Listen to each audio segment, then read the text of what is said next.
When Nora Hale paid $700 for 83 bee boxes that most people believed were already dead, half the town of Red Hollow treated it like entertainment. Caleb Voss, the owner of the largest honey company in the state, looked at the cracked lids, warped frames, and weak clusters of bees and told her she had not bought an apiary.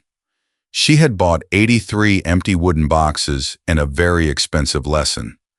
8 months later, at a national blind tasting in Chicago, the judges placed an unknown sample called H83 above every other honey in the room, including the flagship product from Voss Honey. Caleb applauded until the buyer announced whose sample it was. Then his hand stopped moving.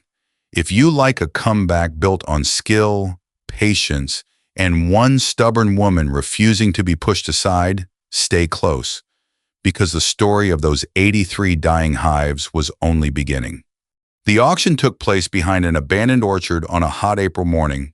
The former owner, Walter Ames, had gone into a nursing facility after a stroke, and everything he owned was being sold to cover debts. Buyers crowded around his truck, extractor, and unused jars. The bees sat ignored in 3 crooked rows near a dry ditch. Weeds grew through the stands. Rainwater had warped several lids, and many entrances were almost silent. Nora stood at the back with $520 from her severance check. Her 18-year-old daughter Lily quietly added $180 she had saved from weekend shifts at a farm supply store. "You said you could save some of them," Lily whispered. "I said maybe." That is still more than anybody else here thinks. Nora had spent 11 years in quality control at a food testing lab. She understood contamination, residue limits, moisture, and the difference between a clean product and a convincing label. She had also kept bees with her father when she was younger. She knew neglected did not always mean worthless. Caleb Voss had come for the extractor. His company supplied grocery chains across 3 states and controlled much of the region's bottling and transport. Most small beekeepers sold to him whether they liked his prices or not. When the auctioneer opened bidding on all 83 hives as one lot, nobody raised a hand. The opening price dropped from $2,000 to $1,000, then to $700. Nora lifted her number. Caleb turned slowly, saw her, and smiled for the crowd. "$700 will not buy you 83 hives," he said. "It will buy you 83 funerals." A few people laughed. One man asked whether the county required a permit for a bee cemetery. Nora kept her number raised. No one bid against her. The gavel came down and the sound felt much louder than it should have. For a second, Nora did not feel brave. She felt sick. $700 had just become every risk her family could not afford. Caleb walked over while the workers prepared the boxes for transport. "I will give you 300 right now," he said. "You walk away, and I will have my crew dispose of them properly." He framed the offer like mercy, but his eyes were on the paper records stacked inside a rusted metal cabinet beside the old honey house. Nora had noticed those records too. Several hive cards carried a faded stamp, HMR4. The code tugged at a memory from years earlier, something she had seen in a state agriculture bulletin about experimental queens bred for heat tolerance and resistance to mite-related colony collapse. She looked back at Caleb. "No, thank you. You will call me before summer." "Maybe," Nora said, "but I do not think it will be for the reason you expect." That afternoon, Nora and Lily moved the hives to rented land outside town on a borrowed flatbed. By sunset, Dr. Evelyn Park, a state-certified bee inspector and an old friend of Nora's father, had examined the first colonies. Varroa mites were widespread. Several queens were failing. Food stores were low, wax moths had damaged some boxes, and at least 12 colonies were close to collapse. But Evelyn found no disease severe enough to require burning the equipment. "They are in bad shape," she said, "but they are not finished. Recovery would cost almost 4 times the auction price." Nora sold her father's old pickup and bought treatment supplies, feed, replacement frames, queens, and lumber. She and Lily cleaned comb, combined colonies too weak to survive alone, repaired boxes, and numbered every hive. Lily built a tracking sheet for queen status, mite counts, treatment dates, brood patterns, feed, and honey yield. Nora refused to guess. Treated colonies were excluded for the full withdrawal period. High moisture honey was held back. Anything unusual was tested. The first month was brutal. Equipment broke, queens died, wind knocked repaired boxes from their stands, and the bills kept growing. Some nights Nora sat at the kitchen table wondering whether Caleb had been right. Then small changes began to appear. The brood patterns tightened. Mite counts dropped. New queens started laying. Weak colonies began bringing in pollen. The hum inside the boxes grew deeper and steadier. Nora also found Walter Ames's old breeding notebook in the cabinet from the auction. The HMR4 code stood for High Mesa Reserve, a line developed by a university researcher nearly 15 years earlier. The bees had been selected for dry climate survival, hygienic behavior, and the ability to keep working through hot summers when other colonies slowed down. Walter had purchased queens from the program before its funding ended. After his stroke, the colonies had been poorly managed, but the bloodline had not disappeared. Nora sat very still at the kitchen table after reading the final page. She was not looking at random, abandoned bees. She was looking at a line that had almost been lost. 3 weeks later, the first recovered colonies produced a small spring batch. Nora sent samples to an independent laboratory. The results showed low moisture, no detectable treatment residue, high enzyme activity, and a clean pollen profile dominated by sage, clover, and wild mint. Evelyn tasted it from a spoon and looked at Nora for a long moment. "This is not ordinary bulk honey," she said. Nora pinned the lab report above the kitchen sink. Every morning before sunrise, she looked at it while making coffee. It did not prove she had a business. It did prove she had not imagined the value. By midsummer, 71 of the original 83 colonies were stable. Some had been combined, some requeened, and a few had been lost completely. The survivors were stronger than anyone expected. Nora named the operation Hale Mesa Honey and bottled a small run by hand. The honey was pale amber, floral without being perfumed, and clean enough that the flavor stayed on the tongue without turning bitter. People who tried it at the farmer's market came back the next week asking for more. That should have been the easy part. It was not. The only certified bottling plant within 80 miles belonged to Voss Honey. Caleb's company also controlled the main collection route and had long-term shelf agreements with most local stores. The plant claimed it had no room for Nora's larger batch, even though Lily learned that open production windows had been given to another client. A grocery owner praised the honey but admitted he could not risk his Voss account. A trucking company quoted Nora 3 times the normal rate. Around town, people called Hale Mesa the rescue honey. Caleb liked the phrase because it made Nora sound sentimental instead of serious. Then he visited her property. He stood beside the hives in a pressed shirt and offered $12,000 for the colonies, the equipment, and the Hale Mesa name. The amount was far more than Nora had spent, and far less than the operation could become. "You have done something impressive," he said. "You brought damaged bees back. That does not mean you know how to build a company." Nora asked why the brand name mattered to him if the bees were only a rescue project. His smile tightened. Names confuse customers? She declined the offer. That evening, she told Lily they were done trying to sell inside Red Hollow.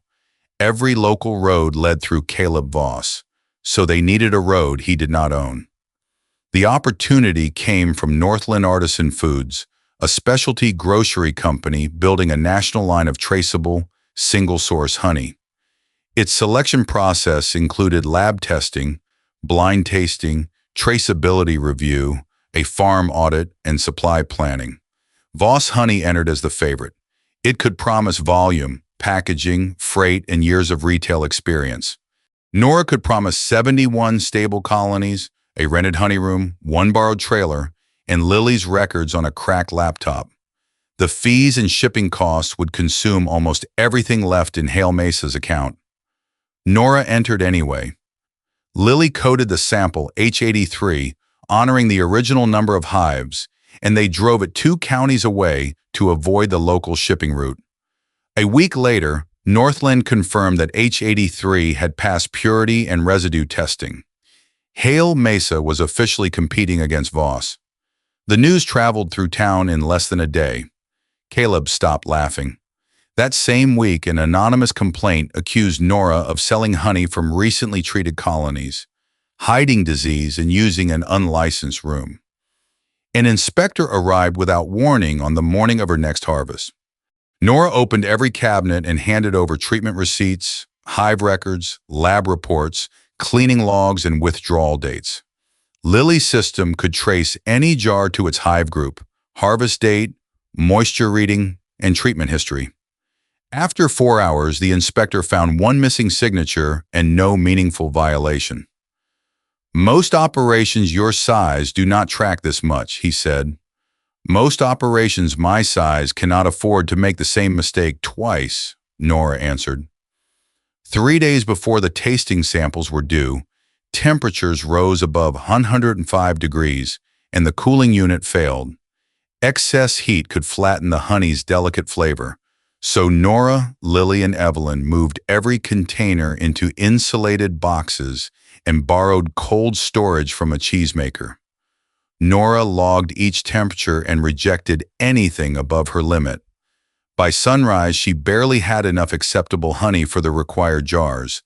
Lily looked at the rejected containers. "No one would know." "We would," Nora said. At the blind tasting in Chicago, suppliers sat behind name cards while coded samples were evaluated in another room. Caleb told several people that Northland had allowed Hale Mesa to advance because companies like stories about struggling families. Nora heard him. She did not respond. H83 had no name in the tasting room, no biography, no auction story, no dying bees. It would either stand on its own or it would not. Third place went to a family apiary in Oregon. Second place went to Voss Reserve Sage Honey. Caleb smiled and accepted the applause. Then the judge announced that H83 had received the highest overall score. For several seconds, the room did not know who had won. Caleb clapped with everyone else.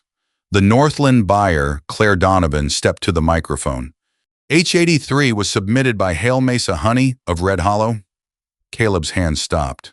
The judges praised the sample for its clean finish, layered floral notes, natural brightness, low moisture, and consistency across all submitted jars.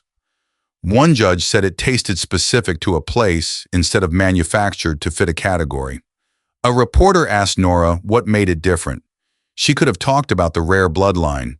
She could have told the story of the auction. Instead, she said, "We stopped asking what the bees could give us before we gave them what they needed." The line made the room quiet. Caleb recovered quickly. He congratulated Nora, then asked the question everyone else had avoided. How many stores could 71 colonies supply?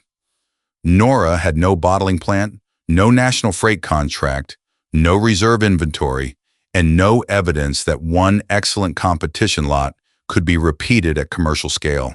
It was a fair challenge. Claire confirmed that flavor was only one part of Northland's decision. Hale Mesa had 14 days to present a realistic supply plan. If it could not, the contract would likely go to Voss Honey. In the hallway, Caleb offered Nora $100,000 for Hale Mesa, plus a 6-month job as quality supervisor. "You proved the honey is good," he said. "Now let someone with infrastructure turn it into a real product." Nora looked at him.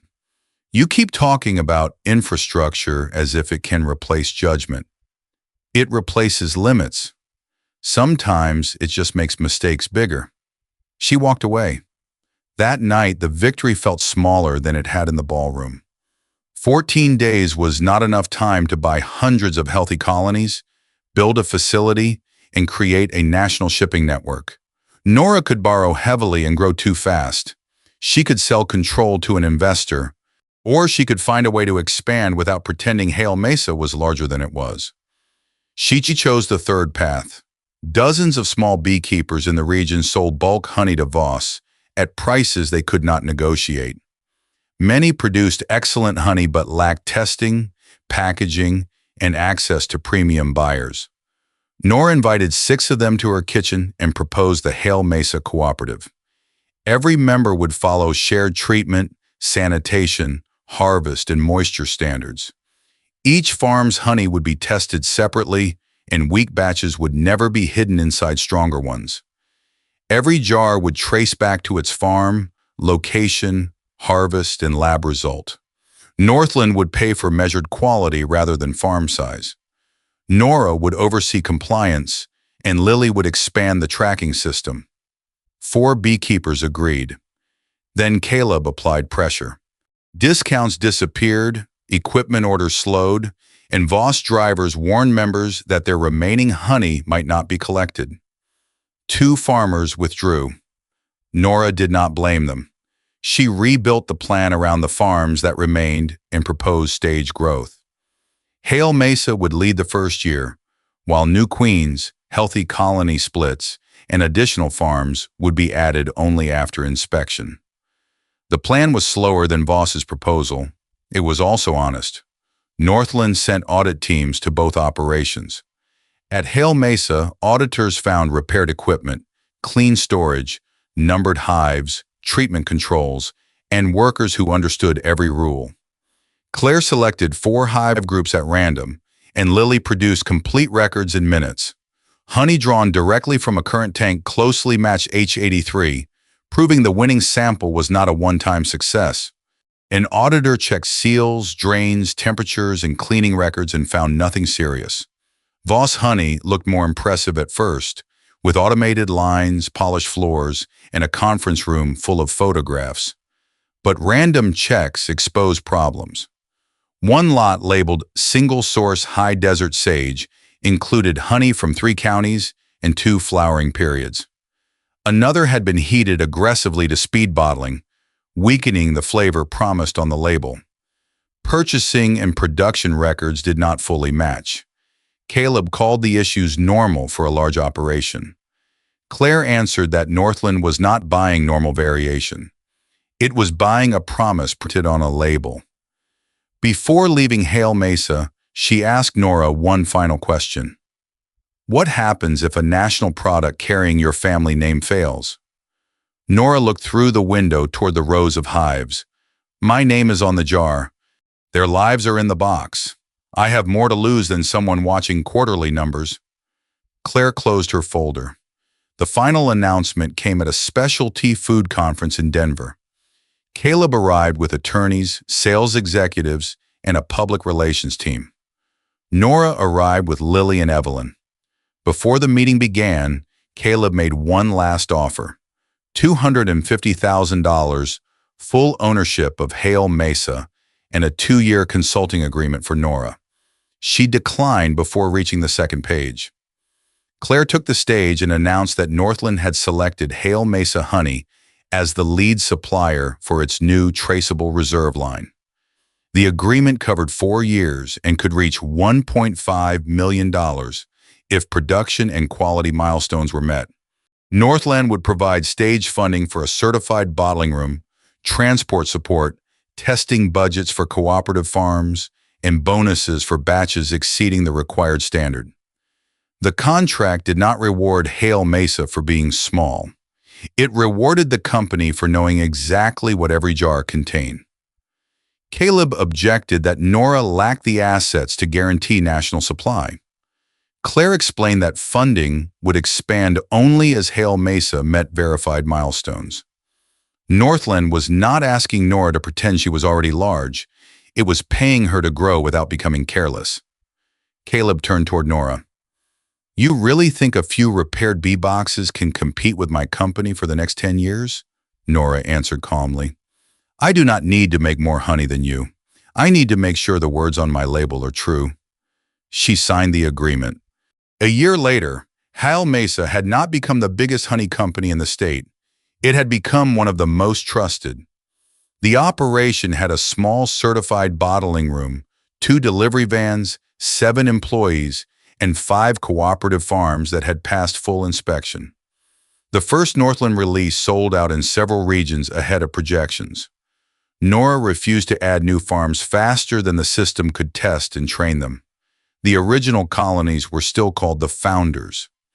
Not all 83 had survived as separate hives, but the genetics lived on through splits and new queens. The old auction boxes were repaired and kept in service where possible, their faded numbers still visible beneath fresh paint. Lily received a scholarship in agricultural data systems after presenting the traceability platform she had built for the cooperative. What started as a spreadsheet on a cracked laptop became the structure supporting dozens of families. Caleb Voss did not lose his entire company. Voss Honey kept its major contracts and continued shipping more honey in a month than Hale Mesa produced in a year. But Caleb lost the Northland account. He also lost the unquestioned control he once held over local producers.